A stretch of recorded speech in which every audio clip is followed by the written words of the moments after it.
दो French companies जो कि अपनी गाड़ियाँ इंडिया में बनाती हैं, दोनों में कमाल के इंजन आए थे, पावरफुल इंजन आए थे और प्राइस बहुत ही ज़्यादा अफोर्डेबल, लेकिन दोनों अलग अलग सेगमेंट की है। मैं बात कर रहा हूँ रेनो काइगर और सिट्रोएन C3 एयरक्रॉस की। अब दोनों SUVs हैं, दोनों में पावरफुल इंजन आते हैं जिनको चलाने में तो इतना ज़्यादा मज़ा आता है। और दोनों की सिमिलैरिटी पता क्या, दोनों का प्राइस कम है। आई नो अलग अलग सेगमेंट है, 4.3 मीटर्स और सब 4 मीटर SUV, लेकिन ये है 10 लाख की टॉप वेरिएंट मैनुअल, और ये भी मैनुअल आपको मिल जाता है टॉप वेरिएंट सिर्फ और सिर्फ 12.26 लाख का, लेकिन इस पर 1 लाख का डिस्काउंट मिल रहा है। इसीलिए हमें लगा कि इसका कंपैरिजन तो बनता है, तो इसलिए आपके लिए बना दिया गया है कंप्लीट इन दोनों गाड़ियों का कंपैरिजन, जिसमें फीचर्स के साथ साथ हम इन दोनों के इंजन्स के बारे में डिटेल में करेंगे बात। तो वीडियो का एंड तक देखना आपका काम, सारी इन्फॉर्मेशन देना मेरा काम। Hello friends, welcome to the car guide. मेरा नाम है Rishabh and this is a comparison of the Renault Kiger and the Citroen C3 aircross, और दोनों फ्रेंच है, मज़ा आएगा लड़ाई में। Get ready for the next battle. सबसे पहले इसका फ्रंट, यहाँ पर आपको LED DRS तो अच्छे देखने को मिल ही जाते हैं, हेलोजन लाइट्स मिलेंगी, इस चीज़ का ध्यान रखें। और बाकी आपको सिट्रोएन का बड़ा सारा लोगो, प्रॉपर क्रोम की लाइनिंग, तो लुक तो काफ़ी बड़ी बड़ी वाली आ जाती है इस पर्टिकुलर फ्रंट डिज़ाइन में। इस गाड़ी में ध्यान से देखेंगे तो कोई फ्रंट कैमरा या फ्रंट सेंसर्स नहीं आते, बेसिक डिज़ाइन रखा गया जहाँ पर LED DRLs और बड़े आपको मिल जाते हैं हेडलैम्प सेटअप, और नीचे आपको मिल जाता है फॉग लैम्प सेटअप। ये हो गया इसका फ्रंट लुक। अब बारी आती है काइगर के डिज़ाइन की, तो LED DRL ऊपर, हेलोजन आपको इंडिकेटर मिलेगा, लेकिन जो मेन हेडलाइट सेटअप है वो आपको LED ही ऑफर किया गया, वो भी आपको ट्राई बीम की जगह। प्योर विजन रेनो की बैजिंग है। लाइटिंग हम दोनों ने जब गाड़ी को रात को चलाया तो मुझे देखो क्या है, हेलोजन वाली थोड़ी सी बेटर लगी, to be very on. Visibility उधर बेटर आती है दिखने में, लेकिन काइगर ज़्यादा अच्छी लगी। तो एक तो आई ब्लैक कलर में है तो ऑब्वियसली ये ज़्यादा अच्छी लग रही है, बट अगर आप ध्यान से देखेंगे तो यहाँ पर अलग से फॉग लैम्प्स नहीं है, बिकॉज हेडलाइट्स का जो ओवरऑल हाउसिंग वो काफ़ी नीचे रखी गई है। फॉग लैम्प्स अच्छे लगने भी नहीं थे, शायद यहाँ लग जाते। हाउसिंग तो नहीं है, ये डिज़ाइन ही है, बट मे बी लगाए जा सकते थे। But overall design wise definitely Kiger मुझे ज़्यादा अच्छी लगी है, बस इसका लोगो कुछ ज़्यादा ही बड़ा लगता है, बस ये कमी लगी। अब मेजर डिफरेंस आता है लेंथ का। यहाँ पर देख सकते हैं कि 4.3 मीटर्स की कंप्लीट लेंथ, उससे भी थोड़ी ज़्यादा ही आपको मिल जाती है, जिसमें 200 mm का ग्राउंड क्लियरेंस है। 17 इंचेस के बहुत ही स्टाइलिश आपको अलॉय व्हील्स यहाँ पर ऑफर किए जाते हैं। फ्रंट में डिस्क ब्रेक आपको मिलेगी, रियर में आपको जो है ब्रेक वो अनफॉर्चुनेटली ड्रम ही मिलती है, ये चीज़ मुझे थोड़ी सी बुरी लगती है। उसके अलावा अगर आप देखेंगे 3-4 चीज़ें, जैसे यहाँ रूफ रेल्स हैं, बट ये फंक्शनल नहीं है, ये डिज़ाइन के लिए है। ORVM आपको ब्लैक डॉट, क्योंकि ड्यूल टोन ट्रीटमेंट है। यहाँ पर आपको ये ब्लैक नहीं चाहिए ना, डार्क ब्लू है। कैमरा में हो सकता है आपको ब्लैक नज़र आए, बट ये एक्चुअल में डार्क ब्लू है। आपको बल्ब सेटअप मिलेगा इसका इंडिकेटर का, और ट्रेडिशनल डोर्स जो है जैसे पुराने ज़माने में आते थे वैसे वाले आपको मिलते हैं, ना कि लेटेस्ट वाले। थोड़ी आवाज़ आई होगी, सॉरी। बाकी क्लैडिंग यहाँ पर काफ़ी ज़्यादा बड़ी रखी गई है, इसको अगेन थोड़ी SUV लुक देने के लिए। लेकिन अगर बात करें काइगर के साइड की, तो यहाँ पर कुछ और इंटरेस्टिंग चीज़ें देखने को मिलती हैं। अब ये देखो, अलॉय व्हील का साइज़ ज़रूर छोटा हो गया, 16 इंचेस हो गए, बट दिखने में ज़्यादा अच्छे लगे। रेड ब्रेक कैलिपर्स जिसके स्पोर्टी एलिमेंट को ऐड कर रहे हैं। काफ़ी क्लैडिंग RXZ यानी कि टॉप वेरिएंट की बैजिंग अब ये ब्लैक आउट ही नज़र आएगी, क्योंकि ब्लैक भी पेंट है। कोई और कलर लोगे तो यहाँ पर ये ब्लैक कलर का मिलेगा, पेंट की वजह से ही और हाईलाइट हो जाता है। पीछे चलेंगे तो यहाँ पर आपको LED इंडिकेटर मिल जाएंगे, ब्लैक आउट ही मिलेंगे इसके। और रूफ रेल्स में थोड़ी इंटरेस्टिंग पार्ट है कि 50 kg के ये वेट लोड कैरिंग कैपेसिटी इसमें आती है, यानी कि एक्चुअल में ये फंक्शनल रूफ रेल्स हैं, तो that's a very good thing. इधर देखेंगे तो आपको नॉर्मल जो गाड़ियों में हमें मिलते हैं वैसे ही डोर हैंडल मिलेंगे, उसके थोड़े ट्रेडिशनल थे, बट रिक्वेस्ट सेंसर इधर आपको मिसिंग है। उधर तो रिक्वेस्ट सेंसर दोनों साइड पे नहीं है ना। इधर क्या सीन है मैं आपको बताता हूँ। इधर रिक्वेस्ट सेंसर नहीं मिलता आपको, यहाँ पर मिलते हैं आपको स्मार्ट की। जो इसकी की है वही आपको डिटेक्ट करते हैं, आपको बटन भी प्रेस नहीं करना पड़ता। पास आते हो गाड़ी अनलॉक हो जाती है, दूर जाते हो गाड़ी लॉक हो जाती है, आपको बटन यहाँ कोई भी प्रेस करना पड़ता ही नहीं है। तो ये रेनो में बहुत कमाल का अच्छा फीचर मिल जाता है। यहाँ पर देखेंगे तो आपको प्रॉपर इसकी बैजिंग जो लिखा भी गया है, जो क्योंकि ये टर्बो वेरिएंट है तो TURBO हो सकता है, कैमरे में उतना अच्छा ना नजर है। 205 mm की ग्राउंड क्लियरेंस, जो कि 5 mm ज़्यादा है। सिट्रोएन से ज़्यादा फर्क नहीं, 19-20 की, मतलब 5 mm से कितने फ़र्क पड़ता है। बट हाँ, दोनों की ग्राउंड क्लियरेंस भी आपको प्रॉपर SUV वाली मिल जाती है। अनफॉर्चुनेटली पिछली ब्रेक इधर भी आपको ड्रम ही मिलेगी, बट चलो कोई बात नहीं। ओवरऑल दोनों के रियर डिज़ाइन में इधर इस एंगल से आपको दिखाना चाहता हूँ कि इसके ये स्पॉइलर एक्सटेंड होने की वजह से काफ़ी ज़्यादा स्पोर्टी लुक आती है। उधर भी है वैसा स्पॉइलर, बट इस तरीके का नहीं है, ये ज़्यादा स्टाइलिश लगता है। हाई स्टॉप लैम्प देखो कितना सही लग रहा है, स्लोपिंग है, वहाँ पर थोड़ी स्ट्रेट है। अगर आपको दोनों गाड़ियाँ अच्छे से नज़र आ रही हैं तो आप समझ सकते हैं कि जो आपको डिज़ाइन है वो काइगर में ज़्यादा अच्छा दिखता है, क्योंकि आपको एक शेप अच्छी मिल जाती है। वहाँ पर थोड़ा बॉक्सी है, यहाँ पर थोड़ा स्लांट है। काइगर की रियर साइड देखेंगे तो स्पॉइलर का डिज़ाइन सबसे ज़्यादा पसंद आता है, और उसके साथ साथ क्रोम का काम काफ़ी किया गया, चाहे वो काइगर का लोगो हो, रेनो का लोगो हो, या नीचे पूरी क्रोम स्ट्रिप हो। रियर कैमरा आपको लोगों के बीच में मिल जाएगा, लेकिन सबसे ज़्यादा हाईलाइट जो चीज़ होती है वो होती है इसकी C shaped LED tail lamp, जो कि स्प्लिट सेटअप दिया गया। बाकी लाइट्स उसकी बल्ब है, लेकिन जो लाइट है ओवरऑल वो दिखने में काफ़ी ज़्यादा अच्छी लगती है, स्पेशली रात को। बात करें C3 एयरक्रॉस की रियर की, तो ये काफ़ी ज़्यादा स्ट्रेट अपराइट रखा गया है। टेल लैंप्स इसके भी काइंड ऑफ सी शेप्ड ही हैं, लेकिन रखे बल्ब सेटअप ही है, एलईडी नहीं आपको मिलते। बैजिंग आपको काफ़ी देखने को मिलेगी, बीच में कनेक्टिंग सेटअप मिल जाता है इसके एक बैज का, ब्लैक कलर के ब्लैक डॉट का। मेजर ये है कि गाड़ी पीछे से थोड़ी ज़्यादा बड़ी लगती है एज़ कम्पेयर टू काइगर। दिखने में ऑफकोर्स काइगर ज़्यादा अच्छी लगेगी यहाँ पर। बाकी दोनों ही गाड़ियों में आपको डिफॉगर, वाइपर वॉशर जैसे फंक्शंस तो मिलते ही हैं। बात करते हैं मेजर चीज़ें जो कि आपको C3 एयरक्रॉस में मिल जाती है। पहले तो इसकी चाबी देखो, कोई स्मार्ट नहीं है, कोई आपको कीलेस एंट्री, पैसिव वगैरह वाला कुछ नहीं मिलता, नॉर्मल लॉक अनलॉक। और ये रही आपकी चाबी, जो कि मैनुअली ही आपको यहाँ लगानी पड़ती है। तो टॉप वेरिएंट में भी इसके साथ ऐसा ही है, थोड़ा इस चीज़ का ध्यान रखना, ठीक है। अब हमने चाबी लगा ली है। फीचर्स की बात करें तो 10.25 इंचेस की touch screen, Android auto, Apple CarPlay, wireless connectivity के साथ मिल जाती है, दैट्स अ ग्रेट थिंग। और उसके साथ साथ अगर आपको बताऊं तो मिल जाते हैं आपको यहाँ पर एक 7 इंच का cluster, steering mounted controls, 40 connected features आपको यहाँ मिल जाते हैं, फ़ोन से कनेक्ट कर सकते हो। मैनुअल AC, इस चीज़ का ध्यान रखें, USB port, phone storage, cup holders और 6 speed gear box, 6 speed gear box, ध्यान से, ठीक है, क्योंकि 6 स्पीड का बहुत बेनिफिट मिलता है ड्राइव में, आपको बताऊंगा अभी। उसके बाद फीचर्स की बात करें तो मैनुअल आपको वायर में मिल जाता है, बेजल्स काफ़ी बड़े हैं, लाइट देखेंगे तो हेलोजन यहाँ पर ऑफर की जाती है। AC का डिज़ाइन लुक्स नाइस, थोड़ी सी स्टोरेज यहाँ पर भी टेक्सचर डिज़ाइन मिल जाता है। जैसे इसकी हेडलाइट्स बड़ी हैं वैसे इसके AC वेंट्स भी काफ़ी ज़्यादा बड़े रखे गए हैं। यहाँ पर आपको 6 स्पीकर सिस्टम मिल जाते हैं, यानी कि 4 स्पीकर्स 2 ट्विटर्स।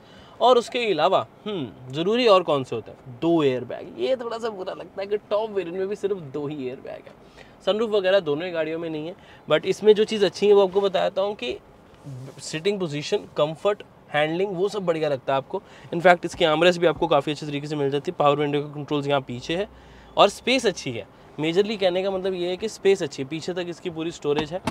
और अब रियर सीट दिखाया तो फिर काइगर में चलते हैं।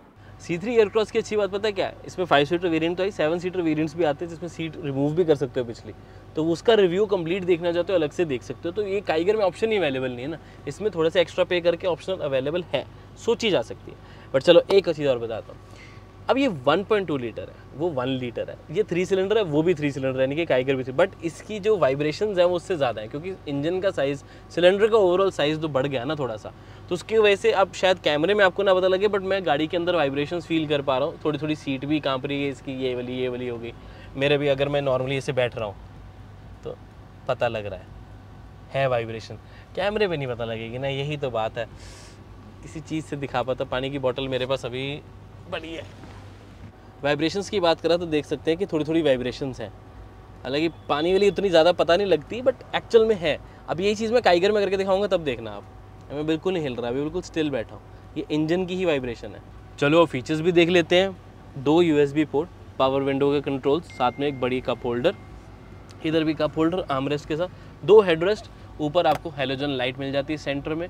हेडरूम काफ़ी अच्छा मिल जाता है, माई हाइट इज़ 5'9", अंडर से support, leg room absolutely amazing. Storage यहाँ पर भी है, मतलब बीच में हम्प ज़रूर है, बट नी रूम और लेग रूम आपको बहुत अच्छा यहाँ पर मिल जाता है, अंडर साइड सपोर्ट भी, तो दैट्स वेरी वेरी रिलैक्सिंग। मतलब स्पेस की तो कमी है ही नहीं C3 एयरक्रॉस में। बूट स्पेस 444 लीटर्स की बूट स्पेस मिल जाती है, जहाँ पर इस तरफ एक छोटी सी LED लाइट दी गई है, ना के बराबर ही है वैसे, बट चलो है तो अच्छी बात है, ना होने से तो अच्छी है, बट ना के बराबर है सही बताऊँ तो। बट ये है कि जो सीट्स हैं वो 60-40 रेशो स्प्लिट नहीं होती हैं, वो पूरी की पूरी बेंच फोल्ड होंगी, इस चीज़ का ध्यान जरूर रखें।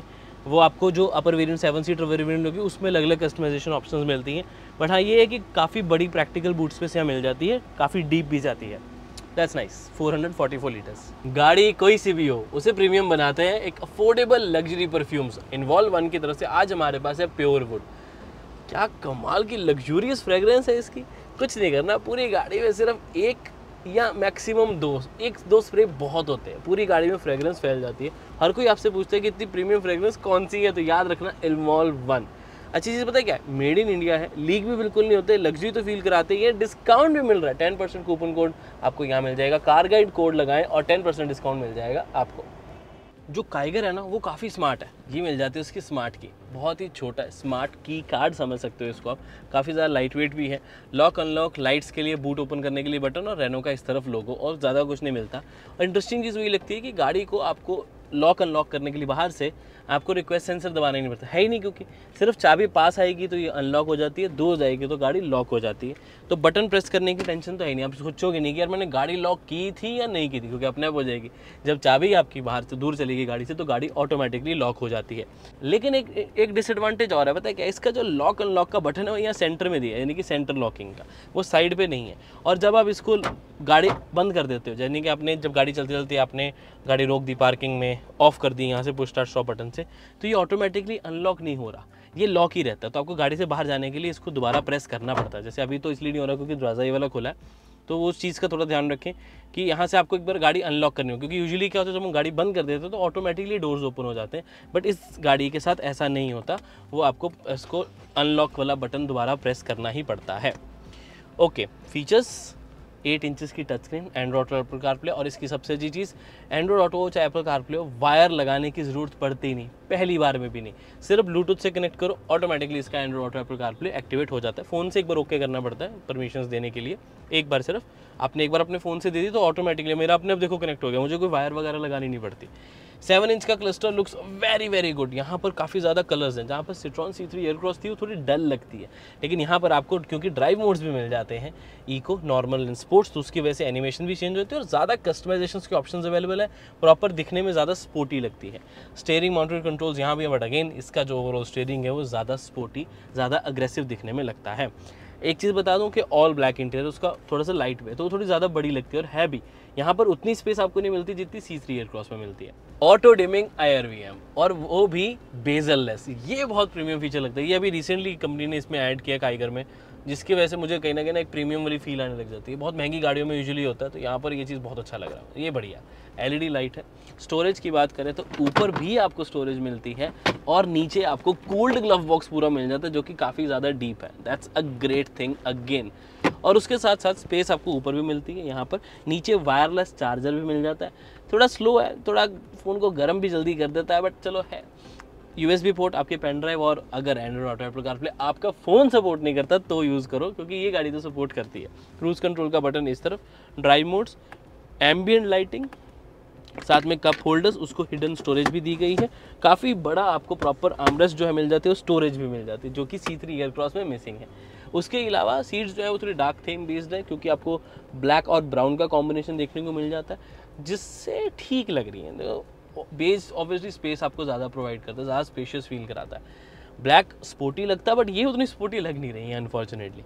अब काइगर की जो अच्छी चीज़ है वो बताया था, डिजिटल क्लस्टर, स्क्रीन जो ऑटोमेटिकली कनेक्ट हो जाती है, auto IRVM, cooled glove box, और यहाँ पर स्टोरेज। वायरलेस चार्जर इतना बड़ा फीचर मुझे नहीं लगा, इसलिए उसको काउंट नहीं करेंगे। हाँ, एडिशनल है बट इतना मेजर नहीं है। अब बारी आती है वाइब्रेशन टेस्ट की। आप देख सकते हैं कि वाइब्रेशंस यहाँ पर भी हैं, ऐसे नहीं बोलूँगा नहीं है, स्पेशली जब AC और कंप्रेसर ऑन हो जाता है, लेकिन इसकी जो फ्रिक्वेंसी है वो थोड़ी ज़्यादा तेज़ है, उसकी वजह से ज़्यादा वाइब्रेशन नहीं लगती। वाइब्रेशंस हैं, उतनी ज़्यादा नहीं है, बट है। रिफाइनमेंट पॉइंट ऑफ व्यू से ठीक है, मतलब वाइब्रेशंस का इशू तो आपको दोनों गाड़ियों में रहेगा। काइगर में कंपैरेटिवली 19-20 के फ़र्क से थोड़ा सा कम है, तो ये देख सकते हो, थोड़ा सा आइडिया हो जाएगा इससे, पता नहीं लगता इतना, उसमें शायद फिर भी पता लग रहा था। बट वाइब्रेशंस हैं, मैं आपको बता दूँ, वाइब्रेशंस हैं, आपको बता दूँ, हैं ज़रूर। फीचर्स और स्पेस की बात कर लेते हैं। देखो ऑब्वियसली C3 एयरक्रॉस जितना लेग रूम नहीं मिलता, बट अच्छा लेग रूम, नी रूम मिल जाता है, बट अंडर थाई सपोर्ट भी कंपैरेटिवली कम है। फीचर्स पॉइंट ऑफ व्यू से आपको स्पेस में स्टोरेज मिल जाती है, यहाँ पर आपके कप होल्डर्स की तरह, यहाँ पर फ़ोन रख सकते हो, कुछ और रखना चाहो रख सकते हो। प्रॉपर आर्मरेस्ट मिल जाती है, स्टडी आर्मरेस्ट है, रियर AC वेंट्स हैं, दैट्स अ नाइस थिंग। नीचे मिल जाता है 12 वोल्ट का सॉकेट, और स्टोरेज नीड्स यहाँ पर। हेडरूम की स्पेसिफिकली बात करूँ, माई हाइट इज़ 5'9", जितनी C3 एयरक्रॉस में थी। यहाँ पर आपको कंपैरेटिवली हेडरूम जो है वो थोड़ा सा कम मिलता है, बट ऐसा नहीं है, इस सेगमेंट के हिसाब से सही मिल जाता है, तो ये चीज़ मुझे सही लगती है। ओवरऑल वही है कि ऑल ब्लैक होने की वजह से थोड़ा सा क्लोस्ट्रोफोबिक तो लग रहा है, और कहीं ना कहीं उससे छोटी है भी। वो 4.3 प्लस मीटर्स है, ये 3991 है, तो फ़र्क तो पड़ता ही है। बूट स्पेस इसकी भी कम नहीं है, नो डाउट इसकी लेंथ कम है, लेकिन बूट स्पेस 405 लीटर्स की मिल जाती है, काफ़ी प्रैक्टिकल। और अच्छी चीज़ पता है क्या है, 60-40 रेशो स्प्लिट सीट मिल जाती है। दोनों में पार्सल ड्राइव इसकी कंपैरेटिवली छोटी है, ये तो मतलब उसके comparatively, but still at least parcel tray है, उसमें ड्यूल पार्सल ट्रे मिलती है आपको। बट बूट स्पेस इसकी भी बढ़िया है, नीचे तक डीप भी काफ़ी है, तो उसकी वजह से काइगर को भी अच्छे मार्क्स में आराम से दे सकता हूँ। बट मेजर चीज़ इसकी तो लुक्स है ना, लुक्स बहुत अच्छी लगती हैं इसकी, और ब्लैक में तो और ज़्यादा अच्छी लग रही है। अब क्विकली आपको काइगर एक्सप्लेन कर देता हूँ। सबसे इंटरेस्टिंग, सबसे पहली बात आ जाती है इसका कमाल का इंजन। कमाल कैसे? पावर वाइज वाइब्रेशन थोड़े से है, हार्शनेस थोड़ी सी है, फील आपको होता है कि एक 3 सिलेंडर टर्बोचार्ज इंजन है, लेकिन जब इसको चलाते हो तो फील होता है कि एक 3 सिलेंडर टर्बोचार्ज इंजन है, यानी कि पावर, जो परफॉर्मेंस है ना वो बहुत अच्छी मिल जाती है आपको, स्पेशली जब इसका 2000 आरपीएम क्रॉस होते हैं। अभी तो ये इको मोड है, इस पर भी अच्छी एक्सप्रेशन आपको मिल जाती है। इस सेगमेंट की one of the best expression मैं इसको कंसिडर करता हूँ। स्पेसिफिकली अगर हम इसे मैग्नाइट के साथ कंपेयर करें ना, आई नो इंजन सेम है, गाड़ियाँ भी प्रैक्टिकली सेम है, लेकिन ये ज़्यादा परफॉर्मेंस ओरिएंटेड है। पता है क्यों? क्योंकि इसमें ड्राइव मोड्स आते हैं, और जेन्युइनली मैनुअल ट्रांसमिशन में भी ड्राइव मोड्स देकर उसमें फ़र्क डालना is commendable, it's an amazing job. Usually क्या होता है, ब्रांड्स ऑटोमेटिक के साथ ही आपको ड्राइव मोड्स दे पाते हैं, उसमें सिर्फ गियर शिफ्टिंग का टाइम बदल जाता है, लेकिन इसमें सिर्फ गियर शिफ्टिंग का टाइम नहीं बदलता, इसमें एक्चुअल में इंजन में आप परफॉर्मेंस में चेंजेस देखते हो जब इसका ड्राइव मोड चेंज करते हो तो। और ऐसा नहीं है कि वो आप गियर चेंज करने पे होगा, सेकंड गियर पे ही सेम एक्सलेरेशन पे, इको मोड पे कम एक्सलेरेशन आएगी, नॉर्मल पे ज़्यादा आएगी, और स्पोर्ट्स मोड पे तो रॉकेट है, रॉकेट। तो काइगर की ये चीज़ मुझे अच्छी लगती है, टर्बो चार्ज इंजन की, जो कि हम चला रहे हैं। ये परफॉर्मेंस ओरिएंटेड इंजन है, तो चलाने में आपको मज़ा आता है। Comfort wise good comfort, not bad, not very very good, not bad at all, above average आराम से। कमी जो रहती है डेड पेडल की रहती है। आई नो मैनुअल ट्रांसमिशन है, बट डेड पेडल तो देना चाहिए ना, कमी लगती है, क्रैम्प्ड हो जाता है यहाँ पर थोड़ा सा पैर आपका। तो जब आप इसका क्रूज़ कंट्रोल यूज़ करोगे तब आपको होगा ना कि हाँ भाई मैं डेड पेडल यूज़ कर लूँ कंफर्ट को इंक्रीज़ करने के लिए, तो वो एक कमी लगती है। माइलेज पॉइंट ऑफ व्यू की बात करें तो यहाँ पर सिटीज़ में आपको 12 से लेके 15 किलोमीटर भी मिल जाती है, डिपेंडिंग आपकी सिटी कौन सी, आपकी ड्राइविंग कैसी है। हाईवेज़ है जहाँ कमाल की माइलेज आती है, क्योंकि टर्बोचार्ज इंजन है, छोटा इंजन है, तो आपको आराम से ये 18-19 किलोमीटर आराम से देगा। मैंने तो 22 किलोमीटर भी इसके साथ निकाली हुई है, जब मैं माइलेज निकालने के पॉइंट से इस गाड़ी को चला रहा था। एसी वगैरह तब भी चल रहा था, बस ये था कि मैं काफ़ी लाइट फुट मैंने रखा हुआ था। सस्पेंशन थोड़ी स्टिफर साइड पर है, आवाज़ आपको पता लगी गई होगी, काफ़ी हार्ड है, तो जब स्पीड ब्रेकर, खड्डे, इस तरीके की चीज़ें आती हैं तो सस्पेंशन की आवाज़ काफ़ी ज़्यादा आती है। बट यही चीज़ है जो आपको हाईवे पे स्टेबिलिटी भी ज़्यादा प्रोवाइड करती है। बट मुझे ऐसा लगता है, मैं ये नहीं कह रहा कि स्टेबिलिटी बहुत अच्छी है तो आप इस चीज़ को भूल जाओ कि आवाज़ करती है। सस्पेंशन की क्वालिटी बेटर हो सकती थी, की जा सकती थी, थोड़ी प्राइस बढ़ जाती नो डाउट, बट इतनी कम भी नहीं क्वालिटी की देनी चाहिए थी। तो यहाँ क्वालिटी कॉम्प्रोमाइज़ किया गया काइगर में सस्पेंशन को लेके। स्टेबिलिटी तो अच्छी मिल जाती है, बट सिटी में कंफर्ट से ज़्यादा जरूरी पता है क्या है? आवाज़ हो जाती है, आवाज़ बहुत अंदर आती है इसमें सस्पेंशन की, तो वो चीज़ बहुत बुरी लगती है। और इंजन की स्पेसिफिकली अगर बात करूँ NVH लेवल्स पॉइंट से, तो देखो जैसे मैंने बताया वाइब्रेशन हार्शनेस है, बहुत ज़्यादा रिफाइंड मैं इसको नहीं कंसिडर करता, पावर अच्छी है, लेकिन नॉइस अंदर आपको आती है। Being a 3 cylinder, being a turbocharge engine, अंदर आवाज़ तो आएगी, जो कि अभी मैं आपको सुनाने भी वाला हूँ। इसको हम करते हैं स्पोर्ट्स मोड पे स्विच, और इसकी आवाज़ अभी से आनी जाए शुरू हो गई, ये देख सकते हो इंजन अपनी फुल पोटेंशियल पे, लेकिन ये भागता है, बहुत भागता है। अभी जगह नहीं है मेरे पास भगाने की, नहीं तो मैं आपको दिखाता कि लिटरली हाथ से छूटती है गाड़ी। Ford EcoSport overtake, Fronx, Ertiga जो आए सब ओवरटेक, बट अभी ये रोड है नहीं, रेस थोड़ी लगानी है हमने, बट आपको समझाना है कि भाई जो इसकी एक्सलेरेशन है that is actually very very good. तो आपको एक फन टू ड्राइव एलिमेंट पूरा मिल जाता है इस गाड़ी की। आवाज़ ज़रूर बढ़ती है, लेकिन वो दोनों की आवाज़ है, टर्बोचार्जर की आवाज़ भी है और इंजन की आवाज़ भी है। तो टर्बोचार्जर वाली आवाज़ तो बहुत अच्छी लगती है, इंजन की आवाज़ थोड़ी सी लगती है, क्या थोड़ा रिफाइनमेंट बेटर हो सकती थी, बट अगर 4 सिलेंडर हो जाता तो फिर प्राइस बढ़ जाती। सारी चीज़ों का एक बैलेंस बना के रखना बहुत ज़रूरी हो जाता है। विजिबिलिटी में थोड़े इश्यूज़ हैं, यहाँ पर बहुत ज़्यादा ब्लाइंड स्पॉट है, यानी कि बहुत ज़्यादा मोटा है इसका ए पिलर, और साथ में ORVM वगैरह भी, तो उसकी वजह से विजिबिलिटी हैम्पर होती है थोड़ी सी। रही बात इसके हैंडलिंग की, तो रही बात इसके हैंडलिंग की, तो स्टीयरिंग व्हील से तो मैं खुश हूँ, मतलब बढ़िया है, आपको सही वेट मिल जाता है। सिटीज़ में थोड़ा लाइट रहता है, हाईवेज़ पे थोड़ा बढ़ जाता है, not the best obviously, but pricing के हिसाब से मुझे सही लगता है। और ये ना जो आप रिव्यू देख रहे हो अभी, ये कंपैरिजन के लिए हम काइगर का बहुत फटाफट वाला, क्विक वाला फर्स्ट इंप्रेशन आपके साथ शेयर, फर्स्ट इंप्रेशन नहीं, एक क्विक इंप्रेशन शेयर कर रहे हैं। अगर आप काइगर लेने का सोच रहे हो तो मैं आपको रिक्वेस्ट करूंगा कि आप डिटेल्ड ड्राइव रिव्यू हमारा जो है वो ज़रूर चेकआउट करें, और ऑब्जर्वेशन वाली वीडियो ज़रूर देखें जहाँ पर हमने इसको अच्छे से समझा है और आप सबके लिए समझाया है। उसमें आपको अच्छा आइडिया मिलेगा कि भाई काइगर में क्या मिलता है क्या नहीं। तो उस वीडियो को चेकआउट करना ना भूलें, डिस्क्रिप्शन में आपको लिंक मिल जाएगा। मैंने आपको कहा था ना C3 और काइगर काफ़ी ज़्यादा सिमिलर है, बट जब आप इनको चलाने लगते हो ना तब आपको डिफरेंस फील हो जाता है, अगर सेम डे चला रहे हो तो। देखो ऐसा है, इंजन पावरफुल है दोनों के ही, बहुत अच्छे मिल जाते हैं, लेकिन वो कंपैरेटिवली यानी कि काइगर का जो इंजन है वो कंपैरेटिवली थोड़ी सी ज़्यादा नॉइस जनरेट करता है। और कहना है कि उसमें इंसुलेशन भी कम है ओवरऑल कैबिन की, जहाँ पर C3 एयरक्रॉस में नॉइस भी थोड़ी सी कम है क्योंकि 1.2 लीटर हो जाता है। ठीक है कि नहीं, इंजन का साइज़ थोड़ा बढ़ जाता है, बट सिलेंडर का साइज़ भी बढ़ रहा है। थोड़ा ध्यान से कैलकुलेशन, बहुत ज़्यादा फिजिक्स में मैं नहीं घुसूंगा, लेकिन आवाज़ थोड़ी सी कम हो जाती है डैम्पनिंग की वजह से भी। और कहीं ना कहीं इंजन में वेट भी ऐड किया जाता है इस चीज़ को कंट्रोल करने के लिए। वाइब्रेशंस दोनों इंजन में ही है, C3 में थोड़ी सी ज़्यादा लगती है, काइगर में थोड़ी सी कम लगती है, लेकिन आवाज़ जो है वो काइगर में ज़्यादा लगती है और C3 में थोड़ी सी कम लगती है। सो बात है कुछ ऐसी कि पावरफुल इंजन दोनों ही हैं, मज़ा आता है दोनों गाड़ियों को चलाने में। नेचुरल एस्पिरेटेड होता जो कि इसमें आता, मतलब C3 एयरक्रॉस में नहीं आता, C3 में आता, वो तो काफ़ी नहीं, मज़ा नहीं आता। काइगर का भी इंजन है ऐसे सही है वो। तो टर्बो इंजन ही होने चाहिए दोनों में, दोनों फ्रेंच वालों को टर्बो इंजन बनाने आते हैं। नेचुरल एस्पिरेटेड तो काफ़ी लेथार्जिक से हो जाते हैं, बट द पॉइंट इज़ कि आपको परफॉर्मेंस दोनों गाड़ियों में अच्छी मिल जाती है। ब्रेकिंग आपको दोनों में सिमिलर मिलेगी, फ्रंट में डिस्क रेयर में ड्रम, लेकिन इसका वेट वगैरह ज़्यादा है तो ये कंपैरेटिवली कम कॉन्फिडेंस प्रोवाइड करी, वो ज़्यादा जल्दी रुक जाती है काइगर। रही बात ओवरऑल गाड़ी चलाने में, तो काइगर की आवाज़ सस्पेंशन की भी थोड़ी ज़्यादा आती है। जैसे मैंने बताया कि उसमें डैम्परिंग जो है वो थोड़ी और बेटर की जा सकती थी, तो अंदर साउंड आती है सस्पेंशन की, इंजन की, रोड की, टायर की, काइगर में as compare to C3 Aircross. C3 में भी आती है बट कंपैरेटिवली कम आती है।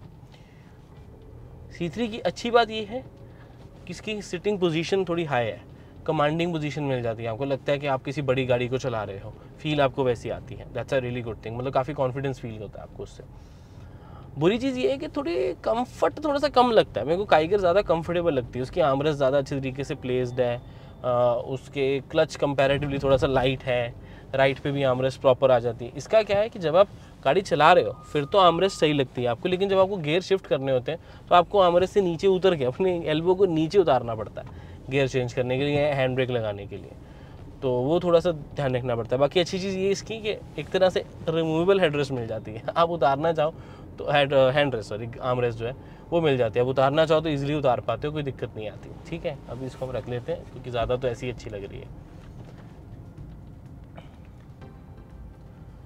सस्पेंशन वाइज जो स्टेबिलिटी और कॉन्फिडेंस है दोनों ही गाड़ियों में काफ़ी सिमिलर है, मतलब कंपेयर करना बहुत मुश्किल है क्योंकि दोनों में ही आपको आवाज़ करने वाली थोड़ी सी स्टिफ सस्पेंशन मिल जाती है जो कि हाईवे पे स्टेबिलिटी आपको प्रोवाइड करती है दोनों ही गाड़ियाँ। बस फ़र्क ये है कि काइगर जो है ना वो दिखने में थोड़ी ज़्यादा अच्छी लगती है as compare to C3 Aircross.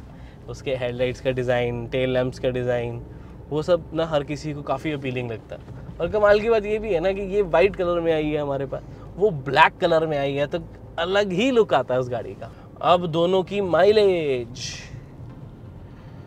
देखो भाई, वो 1 लीटर का 3 सिलेंडर है, 1.2 लीटर का 3 सिलेंडर है, उसकी माइलेज कंपैरेटिवली बेटर आती है उसका वेट वगैरह की वजह से भी, क्योंकि वेट भी कम है, साइज़ भी कम है, तो आपको कहीं ना कहीं उसकी माइलेज ज़्यादा अच्छी मिलेगी। इससे 1.5 से लेकर 2 किलोमीटर पर लीटर ज़्यादा ही है। सिटीज़ में ये आपको 11 to 14 दे पाती है, तो वो 12 to 15 भी दे पाती है। वो हाईवेज़ पे तो मैं 22 तक भी लेके गया, इसको भी आप 20 तक तो आराम से लेके जा पाओगे, लेकिन अगर सही से चलाओगे तो इज्जत करोगे तो इज्जत मिलेगी। ठीक है कि नहीं, अगर आप इसको प्यार से चलाओगे ये भी आपको बड़े प्यार से माइलेज अच्छी प्रोवाइड करेगी, दोनों ही गाड़ियाँ। ठीक है, ट्रांसमिशन का एक फ़र्क आ जाता है रिफाइनमेंट पॉइंट ऑफ व्यू से अगर मैं स्पेसिफिकली बात करूं, क्योंकि क्या है कि इसमें आपको हाई स्पीड्स पे 6 स्पीड मैनुअल ट्रांसमिशन मिल जाती है, जहां पर काइगर में 5 स्पीड है। तो जब आप 100 से ऊपर जाते हो ना, तो इंजन की वाइब्रेशंस, हार्शनेस, इन सबको, नॉइस को कम करना है, तो इसका छठा गियर यानी कि 6th गियर काम आता है। तब आपको लगता है कि हाँ मैं काफ़ी प्रीमियम गाड़ी में बैठा हूँ। और वहाँ पर 5 गियर्स हैं, तो जब 100 से ऊपर होती है तो वो थोड़ी सी आवाज़ करने लग जाती है, तो उस चीज़ का ध्यान ज़रूर रखें। तो कहीं ना कहीं 6th गियर होने का काफ़ी बेनिफिट मिल रहा है, गियर रेशियोज़ का भी फ़र्क भी पड़ जाता है, तो उसकी वजह से ड्राइविंग पॉइंट ऑफ व्यू से अगर देखें तो सारे कंक्लूजन में मैं C3 एयरक्रॉस को बेटर मानता हूँ एज़ कम्पेयर टू काइगर। हालांकि थोड़ा ही फ़र्क है क्योंकि काइगर सस्ती भी पड़ती है और प्राइस में अगर देखा जाए फीचर्स भी आपको काफ़ी ज़्यादा मिल जाते हैं। मतलब अगर मैं चूज़ करना चाहूँ, मेरी प्रायोरिटी ड्राइविंग के साथ साथ फीचर्स और ये सब हो, तो आई थिंक मैं काइगर की तरफ जाना पसंद करूँगा।